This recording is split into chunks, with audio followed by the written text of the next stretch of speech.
utama dilengkapi alasan dan bukti. Gagasan utama kedua yang memperkuat topik. Gagasan terakhir atau solusi terhadap permasalahan. Dalam penyampaian bagian isi, pembicara harus menjaga intonasi, ekspresi, dan kontak mata agar audiens tetap terlibat secara emosional. Ketiga, closing. Bagian penutup merupakan kesempatan terakhir pembicara untuk meningkatkan kesan yang kuat kepada audiens. Di bagian ini, pembicara biasanya menyampaikan isi pidato, menegaskan kembali pesan utama, dan mengakhiri dengan kalimat yang berkesan. Unsur penting dalam pidato penutup: menyimpulkan inti atau pokok pembahasan secara singkat. Closing statements, pernyataan penutup, kalimat akhir yang kuat, inspiratif atau menyentuh, biasanya berupa kutipan, ajakan, atau motivasi. Ucapan terima kasih, bentuk penghargaan kepada pendengar. Struktur of speech. Struktur pidato. Pengertian speech atau pidato adalah bentuk komunikasi lisan di mana seseorang menyampaikan gagasan, informasi atau pesan kepada sekelompok orang dengan tujuan tertentu. Tujuan tersebut biasanya berupa menginformasikan, mempersuasi, atau menghibur pendengar atau audiens.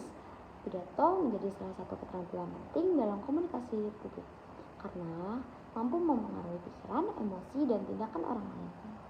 Agar pidato dapat tersampaikan dengan jelas, efektif, dan menarik, maka pembicara perlu memahami struktur dasar pidato. Struktur ini berfungsi sebagai kerangka yang mengatur alur penyampaian ide dari awal sehingga agar mudah dipahami oleh pendengar. Struktur dasar pidato. Secara umum, struktur pidato terdiri dari 3 bagian utama, yaitu opening, pembuka, body isi, closing, penutup. Masing-masing bagian memiliki fungsi dan unsur yang berbeda, tetapi saling berhubungan untuk membentuk satu kesatuan yang utuh. 1. Opening, pembukaan. Bagian pembukaan berfungsi untuk menarik perhatian audiens, membangun suasana yang memperkenalkan topik yang akan dibahas. Pada tahap ini, pembicara berusaha membuat pendengar merasa tertarik dan siap menerima pesan yang akan disampaikan. Unsur terpenting dalam pembukaan pidato yaitu greeting, salam pembuka, misalnya good morning, ladies atau gentlemen, atau assalamualaikum warahmatullahi wabarakatuh. Introduction, perkenalan diri, menyebutkan nama, jabatan, atau alasan berbicara di depan audiens. Contoh, my name is Destia Anggraini Putrahim. Today I am going to talk about an important of audience.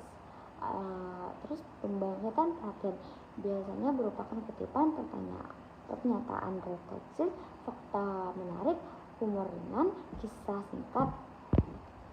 Yang keempat, tujuan pidato, menjelaskan secara singkat tujuan pidato agar audiens memahami arah pembicaraan. Bagian pembukaan sangat penting karena menentukan kesan pertama audiens terhadap pembicaraan. Pembukaan yang menarik akan membuat audiens lebih fokus dan antusias dalam mendengarkan hingga akhir pidato. Body atau isi pidato.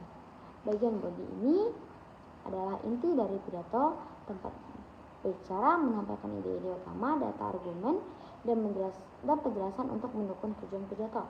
Disinilah pesan utama benar-benar dikembangkan.